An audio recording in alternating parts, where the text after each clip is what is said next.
जी madam. हाँ रघु, कल की मीटिंग फिक्स है ना? वो बाहर गांव के टूरिस्ट के साथ ना मैडम, वो तो फिक्स है, कल सुबह 11 बजे। ये मीटिंग इस गांव के विकास के लिए बहुत जरूरी है। जी मैडम। ठीक है, ये फाइल अभी के अभी कलेक्टर ऑफिस भिजवा दो। जी मैडम। मैडम 10 बज चुके हैं और अभी तक आपने खाना भी नहीं खाया है। मैं कुछ मंगवाऊं आपके लिए? नहीं, मैं घर जाके ही खा लूंगी।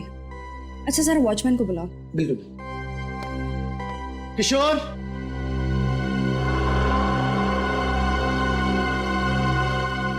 किशोर, किशोर। लगता है सो गया फिर मैं उसे लेके आता हूँ।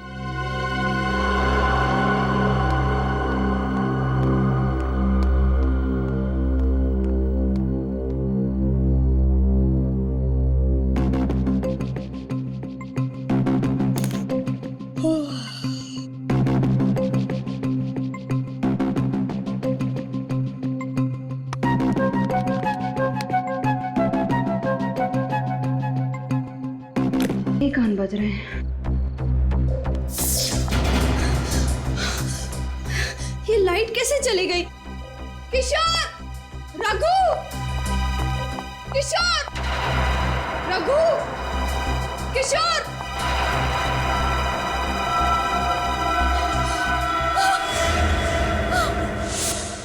कौन है वहां पे? सामने क्यों नहीं आते? देखो सामने आ जाओ, वरना तुम्हें ये मजाक बहुत भारी पड़ेगा। बचाओ! किशोर! रघु! बचाओ! क्या हुआ मैडम? मैं हूँ किशोर। मैं तुम्हें कब से आवाज दे रही हूँ, तुम्हें सुनाई नहीं दे रहा क्या? अरे मैडम माफ करना, नींद आ रही थी इसलिए चाय पीने चला गया। लेकिन आप क्यों डर रही हो? क्या हुआ? यहाँ कोई है। कौन है? अभी मैंने एक बहुत ही भयानक परछाई देखी। भयानक परछाई? बहुत ही बड़ी परछाई। कहाँ पर थी? वहाँ?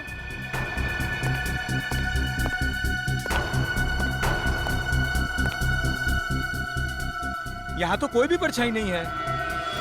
लगता है आपको वहम हुआ है। मैं तुम्हारी बॉस हूँ, मुझे मत सिखाओ वहम क्या और सच क्या है। जाओ जाके ठीक से चेक करो। देखता हूँ।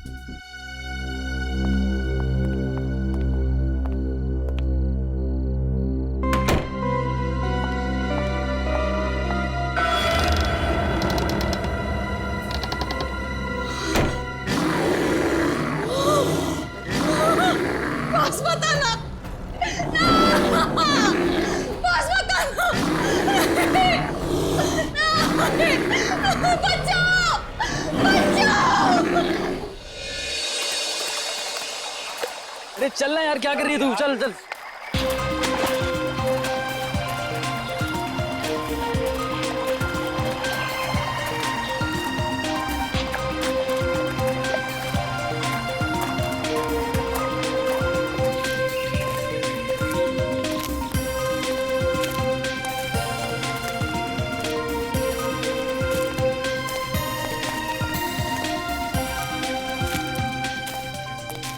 अरे यार, बचपन से मेरी इच्छा थी कि मैं ऐसी किसी जगह पे आके ट्रैकिंग करूं। आज जाके चांस मिला है कहीं। शुक्र मनाओ कि वक्त पे इच्छा पूरी हो गई तुम्हारी। नहीं तो अगर हड्डियां कमजोर हो जाती ना, तो फिर पोतों पोतियों के साथ यहाँ आते और इच्छा इच्छा ही रह जाती तुम्हारी। अरे यार सही है। What a beautiful. ये धूप है, जल्दी आओ, जल्दी आओ। ओह माय गॉड, अरे ये क्या है? लाश। लाश? क्या करें अब क्या करें? एक काम करते हैं, छोड़ो इसको, यहाँ से निकलते हैं जल्दी। हाँ निकलते हैं यहाँ से। नहीं ऐसे नहीं जा सकते, सीआईडी को फोन करना पड़ेगा।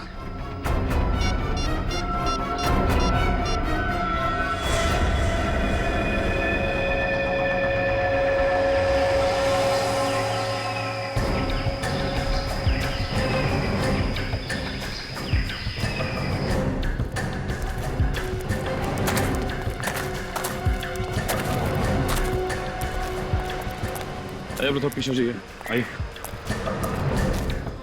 थोड़ा पीछे जाइए। ये सीट तो पूरी तरह कुचल दिया गया है। पलटा।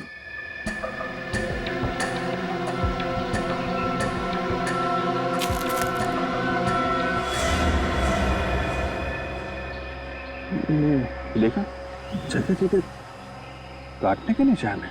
सर इस तरह तो कोई जंगली जानवर ही मार सकता है।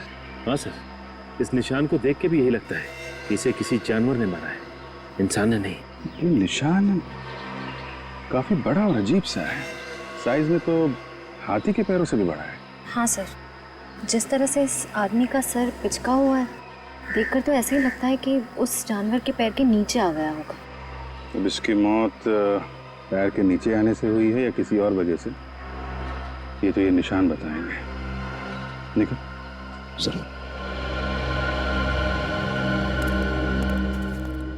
तो आप लोग यहाँ पे ट्रैकिंग करने आए थे? Yes sir. सर आए तो हम ट्रैकिंग के लिए ही थे, पर सर अगर हमें पहले से पता होता कि यहाँ पर कोई लाश मिलेगी तो हम भूल कर भी यहाँ नहीं आते सर। हाँ, और हमारा तो कल रात में ट्रैकिंग का प्लान था, मगर क्या? हमारे लिए तो जगह बिल्कुल ही अनजान है। रात के अंधेरे में अजीब अजीब सी आवाज सुनाई देने लगी और हमारी हिम्मत टूट गई। और सब हमने तो पूरी रात गाड़ी में ही गुजारी। हाँ, और हम पूरी रात गाड़ी से नीचे भी नहीं उतरे। सर वो निशान तो मैंने उठा लिया, लेकिन उसके अलावा एक निशान और मिला है सर। ये देखिए।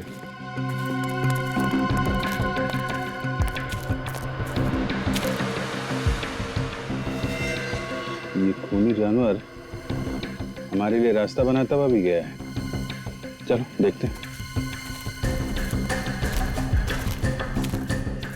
सर आपको क्या लगता है, ये निशान किसी जंगली जानवर के हो सकते हैं? अब जानवर है या जानवर की एक्टिंग करने वाला कोई इंसान, ये तो पता चल ही जाएगा। ये क्या?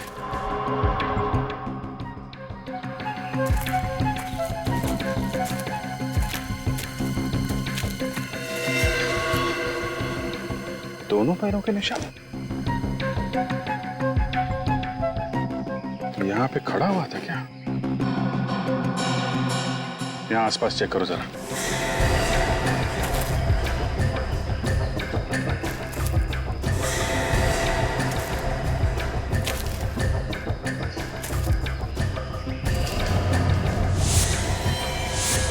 Oh my God.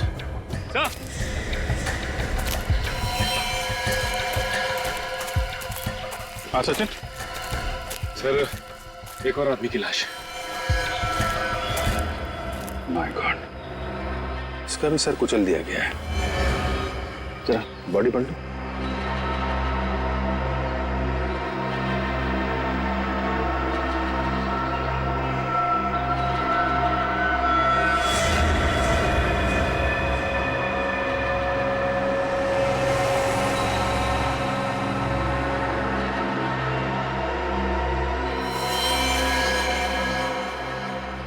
मारने का तरीका वही है, वही पिचका हुआ सर और वही काटने का निशान। पर सर इसकी जेब से भी कुछ नहीं मिला। कहीं ये दोनों खून लूट के इरादे से तो नहीं किए गए? हो सकता है। खूनी तक पहुंचने के लिए इन लोगों की पहचान होनी बहुत जरूरी है। जरा मिसिंग पर्सन ब्यूरो से पता करो, किसी ने इनके गायब होने की रिपोर्ट लिखवाई है क्या?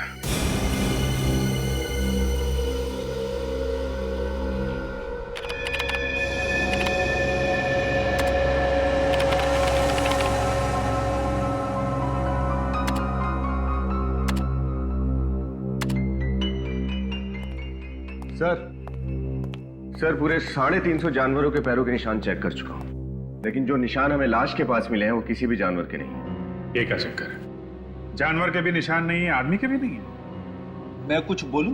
नहीं, बिल्कुल नहीं। मुंह मत खोलना तुम फ्रेडी। अरे एक बार सुन तो लीजिए सर।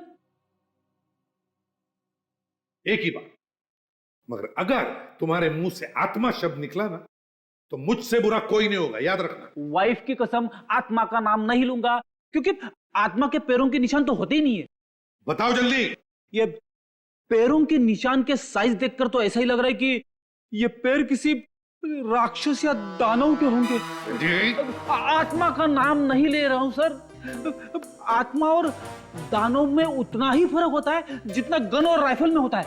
हो गया, बस बंद करो अपनी कहानियों की दुकान, समझे? सर उन दोनों मरने वालों के बारे में पता चल गया है। कौन है वो दो? सर पहली लाश अरुण की है जो विद्यानगर में रहता था। दूसरी लाश महेश की है, जो वैशाली नगर में रहता था। विद्यानगर और वैशाली नगर, ये दोनों तो शहरी लोग थे सर। तो फिर रेवागढ़ जैसे गांव में क्या करने पहुंच गए होंगे? ये तो अरुण और महेश के घर वाले ही बता सकते हैं। मुझे अब तक यकीन नहीं हो रहा कि अरुण अब कभी वापस नहीं आएंगे। प्लीज संभालिए अपने आप को। हम वादा करते हैं कि आपके पति के खूनी को जल्द से जल्द पकड़ लेंगे। मम्मी, पापा वापस आ गए? नहीं बेटा, वो अभी नहीं आए। अब आप ही बताइए, क्या जवाब दूं मैं इस मासूम को, जब ये हर पल अपने पापा को याद करेगी, पूछेगी कि वो कब आएंगे। हम आपकी तकलीफ समझ सकते हैं, लेकिन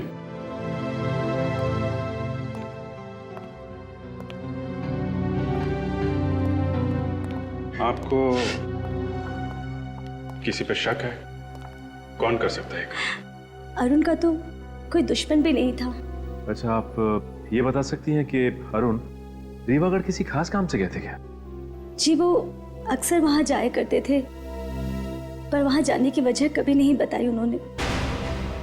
अक्सर जाते थे? जी हाँ, महीने में एक चक्कर तो लग ही जाया करता था उनका। तो आपने कभी पूछा नहीं कि क्यों जा रहे हैं रेवागढ़ में? जी, पूछने की कोशिश की, पर जब भी पूछा तो उनके चेहरे पे एक परेशानी सी नजर आती थी। बोलते थे कि वक्त आने पे वो सब कुछ बता देंगे। आखिर ऐसी क्या बात हो सकती है जो अरुण आपसे ये सब छुपा रहे थे? पता नहीं सर, पर वो जब भी जाते थे तो अपनी कुछ जरूरी कागजात और फाइल्स वगैरह लेकर जाते थे। फाइल्स वगैरह लेके जाते थे? कुछ ऑफिस का काम था क्या रेवागढ़ में? नहीं सर, अरुण की तो कपड़ों की दुकान है, रेवागढ़ में उनका क्या काम।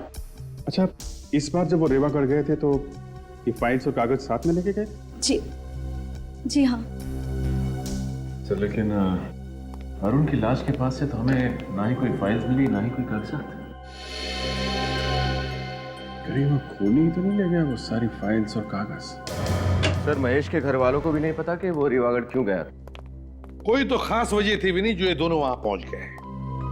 कोई तो है वहां पर जिसने इन दोनों की मौत की कहानी लिख कर रखी थी। बड़ी जल्दी आ गए आप लोग। सालुंखे, तूने 11 बजे बुलाया, हम लोग 11 बजे पहुंच गए। लगता है सालुंखे साहब का होमवर्क अभी तक कंप्लीट नहीं हुआ है, उन्हें थोड़ा टाइम चाहिए। सालुखे हमेशा वक्त से 1 मिनट आगे चलता है फ्रेडी। वो तो बॉस, मुझे लगा कि केस इतना पेचीदा है कि शायद आप लोगों को इस बार थोड़ा ज्यादा वक्त लगे। देख सालुंखे, फिलहाल तो हमें सिर्फ इतना ही पता है कि इन दोनों के सिर बहुत ही बुरी तरह से कुचले गए हैं। अब इसके आगे क्या है ये तू बताएगा। बॉस, मौत तो इनकी सर फटने की वजह से ही हुई है, दोनों की। किसी ने इतना जबरदस्त वार किया इनके सर पर कि सर का तो। हाँ सालुंखे, पता है। इसका एक ही मतलब है कि ये काम किसी जानवर का नहीं, इंसान का है, क्योंकि जानवर पत्थर उठाकर पटकेगा नहीं, ये काम इंसान ही कर सकता है। हाँ बॉस, लेकिन अगर ये किसी इंसान ने किया है तो फिर इनके हाथों पर ये काटने के और ये खरोंचों के निशान कैसे?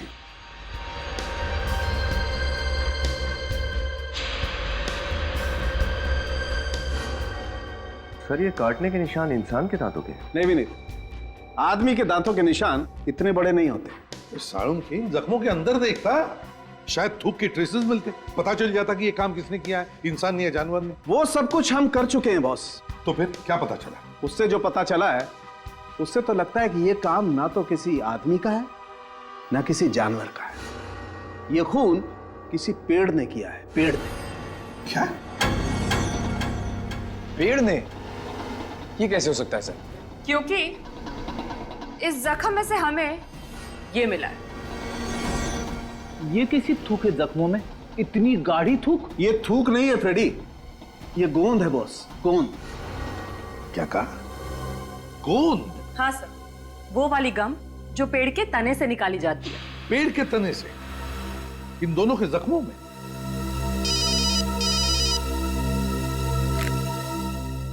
एसीपी प्रद्युमन, क्या कहा? ठीक है, एक और लाश रीवागढ़ में। आखिर ये खूनी है कौन, जो इंसान भी है, जानवर भी है और पेड़ भी?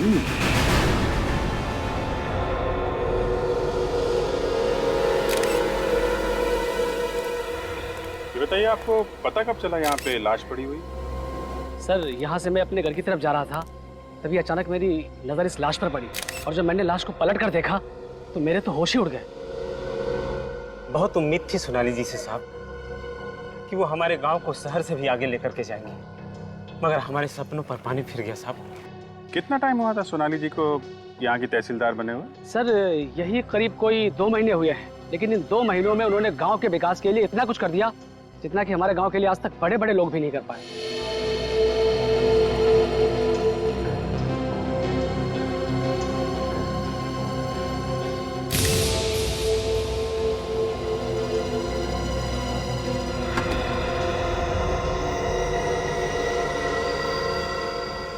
जब आप लोगों ने इस लाश को देखा, वो आसपास कोई और भी था क्या? नहीं। सोच के बताओ, किसी को दूर देखा हो भागते हुए? नहीं सर, सच कह रहा हूँ, किसी को नहीं देखा सर। ठीक है, खून करने का तरीका तो बिल्कुल वही है जैसे अरुण को मारा था और महेश को मारा था। और एक बात समझ में नहीं आ रही कि 3 अलग अलग लोग एक दूसरे को जानते भी नहीं थे। एक कपड़ों का व्यापारी, दूसरा चार्टर्ड अकाउंटेंट और ये गांव की तहसीलदार। हाँ सर, ये बात तो है। अगर ये खूनी कोई सीरियल किलर होता तो मरने वालों में कोई ना कोई समानता, कोई ना कोई कनेक्शन जरूर होता। कनेक्शन तो बस एक ही नजर आ रहा है, तीनों की मौत यहीं इस गांव में हुई है, रेवागढ़ गांव में। कहाँ है मेरी बच्ची सोनाली? क्या हुआ मेरी बच्ची को? क्या हुआ मेरी फूल सी बच्ची को? अपने आप को संभालिए। सोनाली, देख बेटा, तेरी माँ आई है। देखिए, आप उन्हें हाथ नहीं लगा सकते। कैसे कह रही हो? मेरी बच्ची है और तुम कह रही हो मैं उसे हाथ नहीं लगा सकती? छोड़ी सी। आंटी जी, आंटी जी। अरे अर्चना बहन, आंखें खोलो, क्या हुआ आपको? अर्चना बहन, अर्चना बहन। लगता है सदमे की वजह से बेहोश हो गई। पूर्वी, इनको हॉस्पिटल लेके जाओ जल्दी।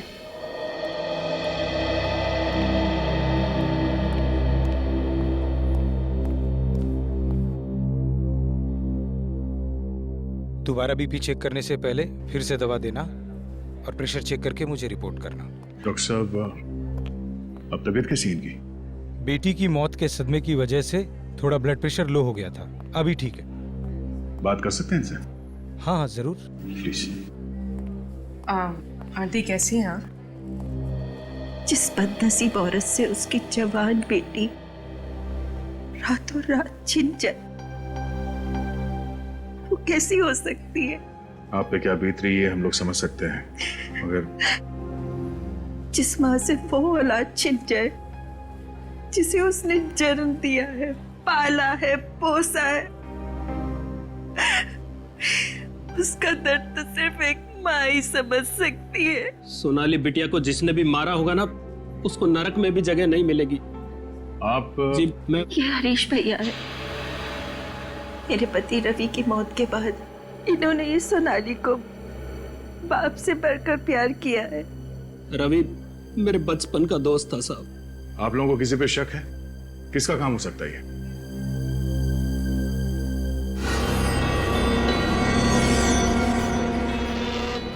घबराओ मत बहन, खुल के बोलो। जब सीआईडी खुद यहाँ है तो डरने की क्या जरूरत है? घबराइए मत, बताइए हमें किसने खून किया सोनाली का?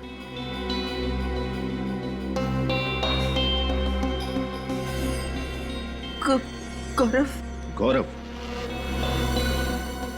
गौरव कौन है? सोनाली का दोस्त, और जल्द दोनों शादी करने वाले थे। ये गौरव और सोनाली एक दूसरे से प्यार करते थे? प्यार तो सोनाली करती थी, गौरव को प्यार था तो सिर्फ और सिर्फ सोनाली के पैसों से। जब भी मैं पैसे बनता तभी तुम्हारे पास पैसे क्यों नहीं होते यार? कहाँ तुम चिल्लाओ मत, मुझे तुम्हें हर महीने पैसे देने, मुझे माँ को भी पैसे देने, मैं इतने पैसे कहाँ से लाऊं? ये पहली बार दे रही हो कि यार तुम तुम्हारे माँ के लिए तुम्हारे पैसे, सबके पास हो, मेरे लिए पैसे नहीं है तुम्हारे पास। मुझे नहीं बात करनी है तुमसे। अगर तुम्हें गौरव प्लीज। तो गौरव सोनाली को पैसों के लिए परेशान करता था। गौरव से ज्यादा लालची इंसान मैंने आज तक नहीं देखा। पैसा पैसा पैसा, मेरी फूल सी बच्ची की जिंदगी में उसने कांटे ही कांटे भर दिए। सोनाली का खूनी वही है। तो आपने सोनाली से कहा नहीं कि वो गौरव को छोड़ दे? कई बार कहा, लेकिन कहते हैं ना कि प्यार अंधा होता है, इसलिए मोहब्बत के आगे माँ बाप दुश्मन लगने लगे। गौरव के अत्याचार बेचारी चुपचाप सहती रही। ये गौरव रहता कहाँ है? यही गांव में किसी घर में पीछे पीछे आ गया सोनाली के।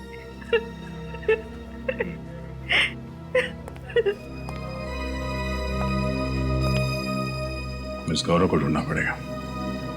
चलो।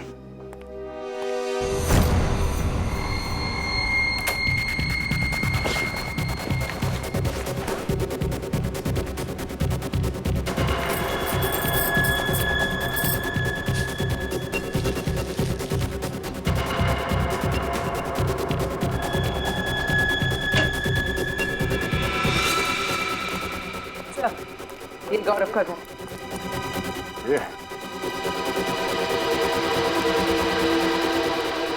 अरे वैसे सुनो, ये गौरव है अंदर? मैं भी जल्दी में बात में मिलूंगा। अरे सुनो तो जरा, एड्रेस तो बता दिया। कौन सा एड्रेस? सीआईडी ब्यूरो का एड्रेस।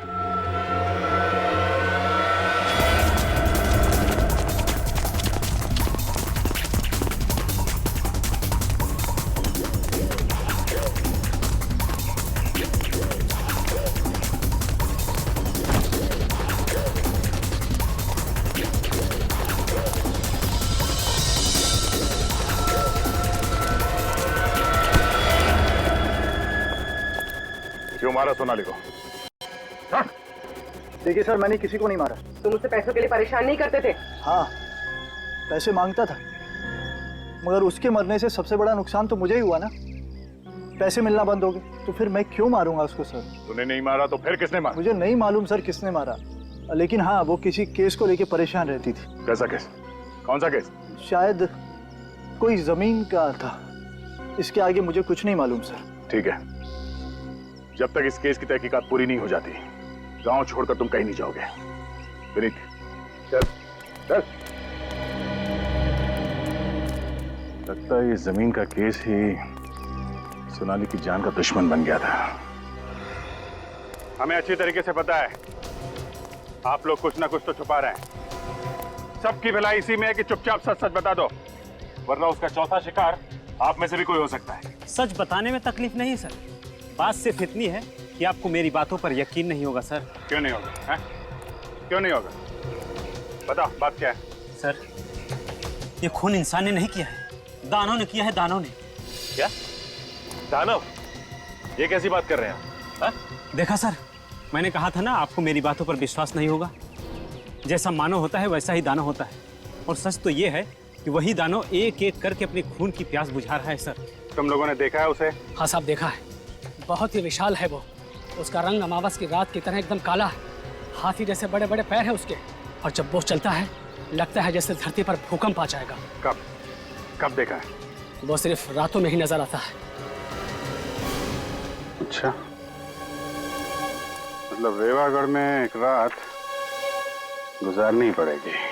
सोनाली मैम बहुत ही अच्छे स्वभाव की महिला थी। वो हमेशा ईमानदारी और मेहनत की सीख दिया करती थी। आप उनके सेक्रेटरी थे, तो फिर तो आपसे काफी कुछ बातें शेयर करती होंगी वो?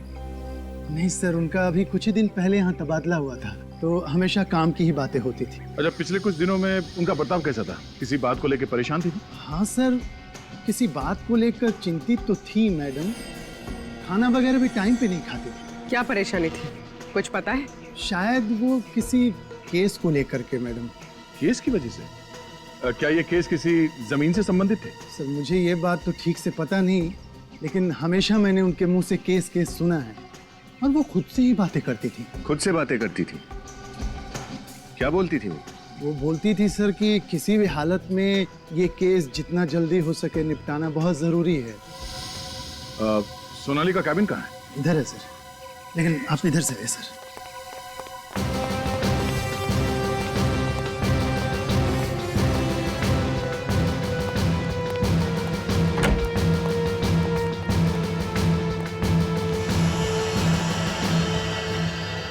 एक एक फाइल, एक एक कागज को अच्छी तरह से देखो। वो कौन सा केस है जो सोनाली को परेशान कर रहा था, उसका जवाब इस ऑफिस में कहीं दबा हुआ है। देखो।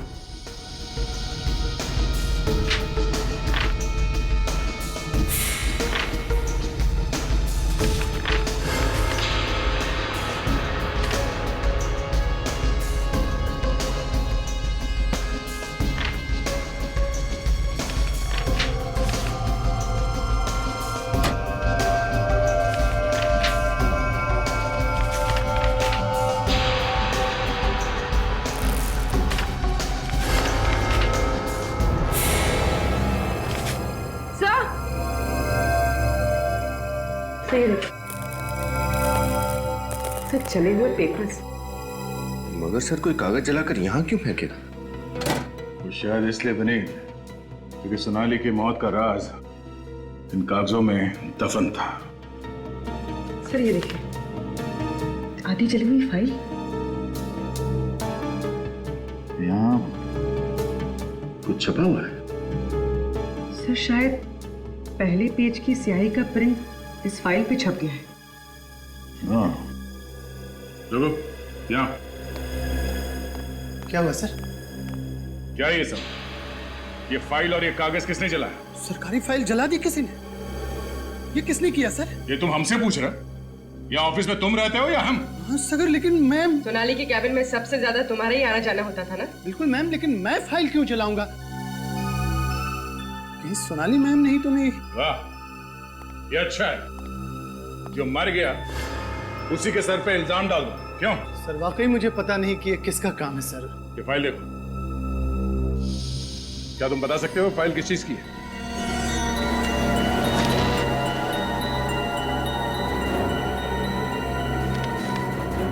नहीं सर, इस फाइल की तो धज्जियां उड़ चुकी है, कुछ भी बता पाना मुश्किल है सर। अच्छा, सोनाली के अलावा इस ऑफिस में कोई और भी आता जाता था? नहीं सर, कोई और तो आता नहीं था सर यहाँ।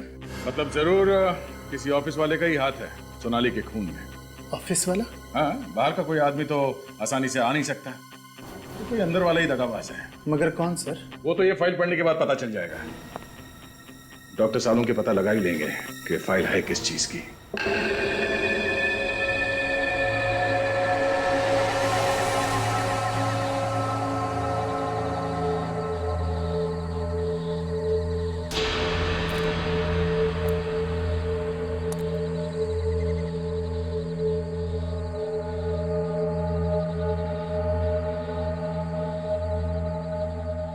निखिल, कुछ दिखाई दिया क्या? नहीं सर, अब तक तो नहीं दिखा।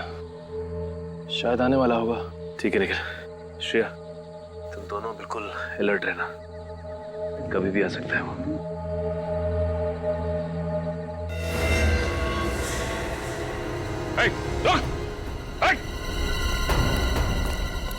क्या हुआ सर?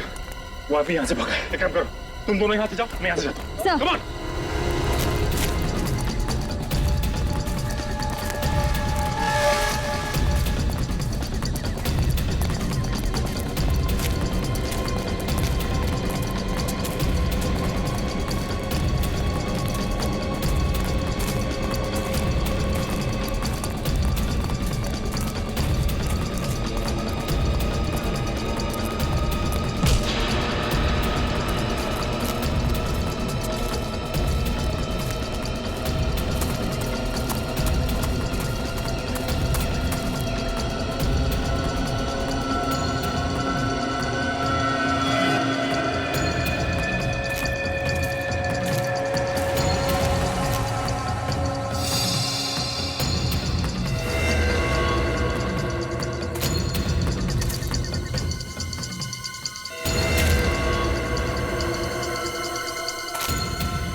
अच्छा सर।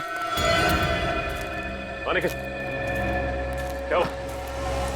सर वो तो हाथ नहीं लगा, लेकिन ये तोहफा हमारे लिए छोड़ गया। ओह, तो ये है उस खूनी के कॉस्ट्यूम का फटा हुआ टुकड़ा। सर इस पर तो खून भी लगा हुआ है। हाँ सर, भागते वक्त पेड़ से टकरा गया था, उसके दाहिने कंधे पे चोट भी लगी है और एक कपड़ा उसी वक्त फटा है सर। तो अब ये फटा हुआ कॉस्ट्यूम का टुकड़ा उसे फांसी के फंदे तक ले जाएगा। सालूके साहब, कहीं ऐसा ना हो कि जो थोड़े बहुत शब्द बचे इस फाइल में वो भी उड़ जाए। एक मिनट, चुपचाप खड़े रहो और जो कर रहा हूं देखते जाओ।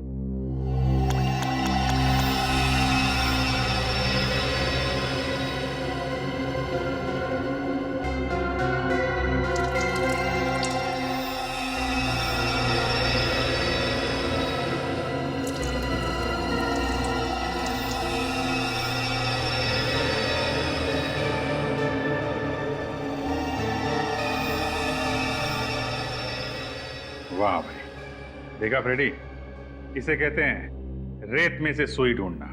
वाह भाई वाह। अभिजीत, इस पर ये जो भी छपा है उल्टा छपा है, देखो। वो शायद इसलिए हुआ होगा कि इस फाइल में जितने भी पेपर्स होंगे उसमें जो सबसे ऊपर पेपर था उसकी स्याही गीली होगी और ये फाइल बंद कर दी गई, तो फाइल के कवर पर उस पेपर का प्रिंट आ गया। किसी चीज की लिस्ट है सर।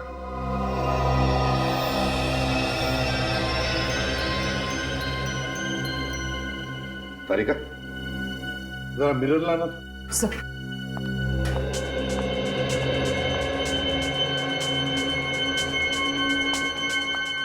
यहां पकड़।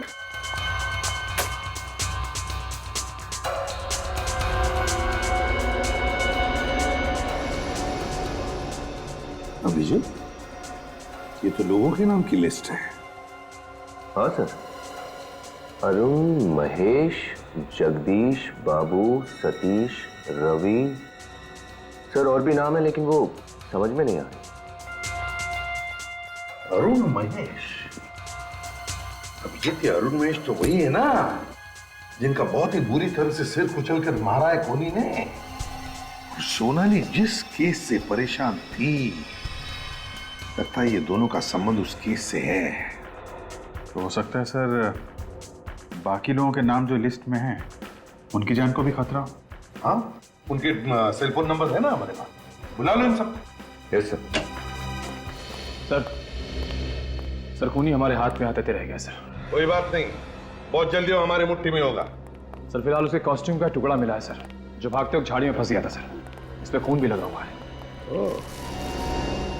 तो ये पहनकर डरा रहा था वो लोगों को, लेकिन हमें नहीं डरा पाएगा वो। भागकर जाएगा कहां?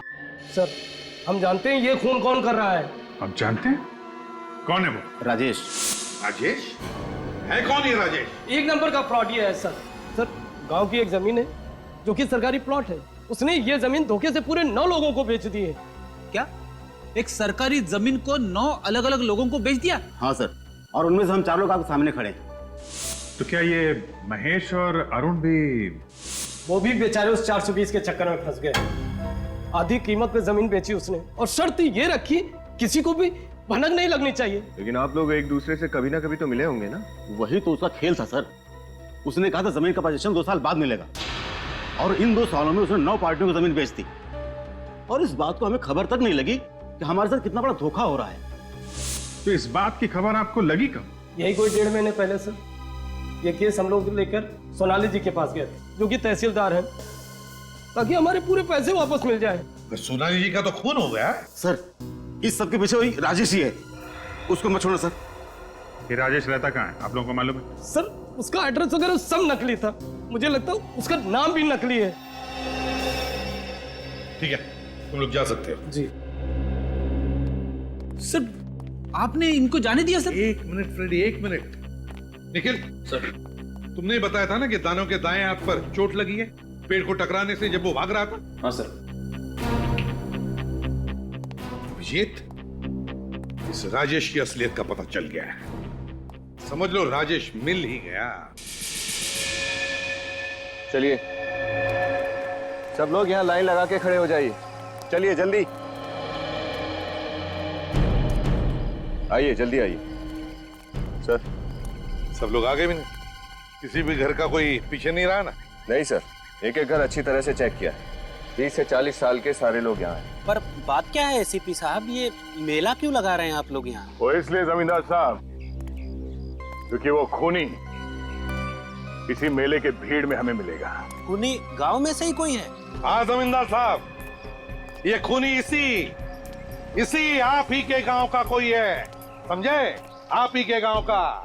लेकिन वो कौन है, इस बात का कैसे पता लगेगा आप लोगों को? खूनी कौन है, इस बात का पता लगाने का इलाज भी हमारे पास है। दया, बोलो।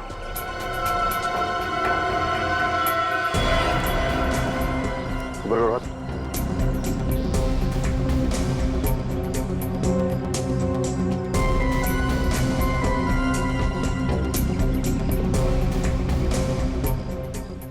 क्या देखते साहब? कुछ नहीं। मैं नहीं दिखाऊंगा सर। क्यों? हाथ के स्लीव्स ऊपर करो।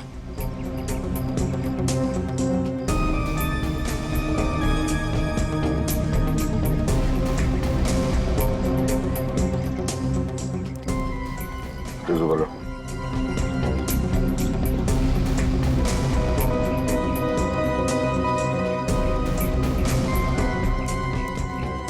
सर, इनमें से तो कोई भी नहीं है।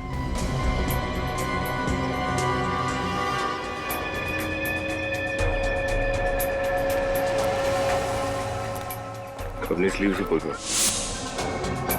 आप मुझे भी चेक करेंगे साहब? क्यों? तुम कोई स्पेशल हो? नहीं, मैं तो सोनाली जी का सेक्रेटरी हूँ, तो मेरे हाथ देखने की क्या जरूरत है? तुम्हारा हाथ तो पहले ही चेक करना चाहिए था।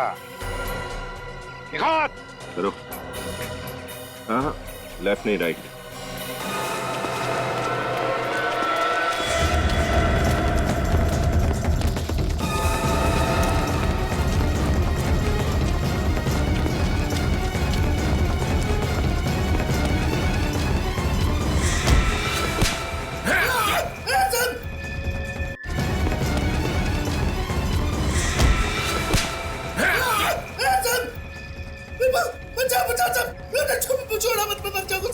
बुरे काम का बुरा नतीजा। हाँ? मुझे बहुत डर लगता है साहब। अच्छा, अब पता चला जब इंसान से मौत सिर्फ 10 सेकंड दूर होती है तो कितना डर लगता है। हाँ? मैंने कुछ खून नहीं किया साहब। मैं उस खूनी का नाम बता दो साहब। खून तूने नहीं किया? नहीं साहब, मैंने खून नहीं किया साहब। असली नचाने वाला तो कोई और था साहब।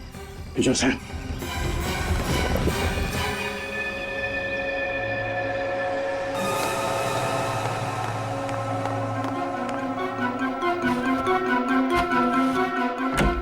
अरे हरीश जी, बोरिया बिस्तरा बांधकर कहाँ भागने की तैयारी हो रही है?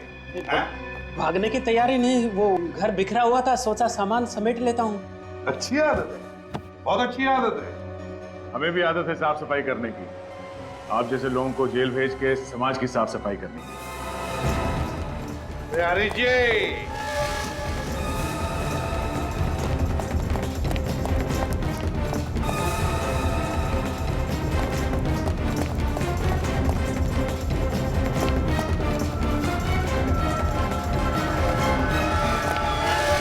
इतनी तेज भागेगा तो अस्पताल जाएगा।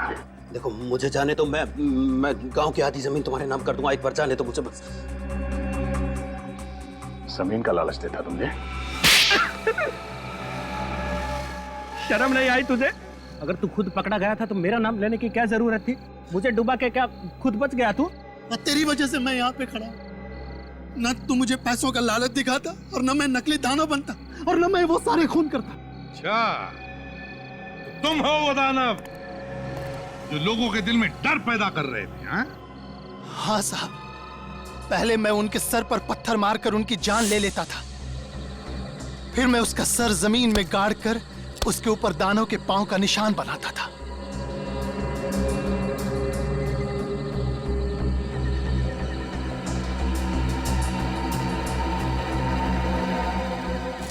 फिर उनके जख्म पर पेड़ का गोंद लगाता था ताकि लगे कि यह दानव की थूक है, पर मैं तो सिर्फ मारता था साहब। यह सारा प्लान इसका था, इसने मुझसे कहा था।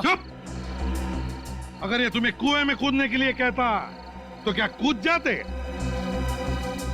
जितने भी खून हुए ना, जितने भी, उसके तुम भी जिम्मेदार हो, और तुम भी राजेश।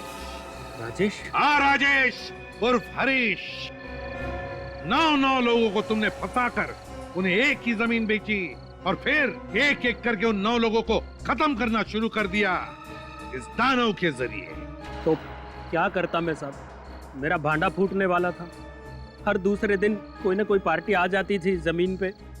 अब धीरे धीरे लोगों को पता चलने लगा कि मैं बेईमान हूँ और लोग मुझे ढूंढने लगे।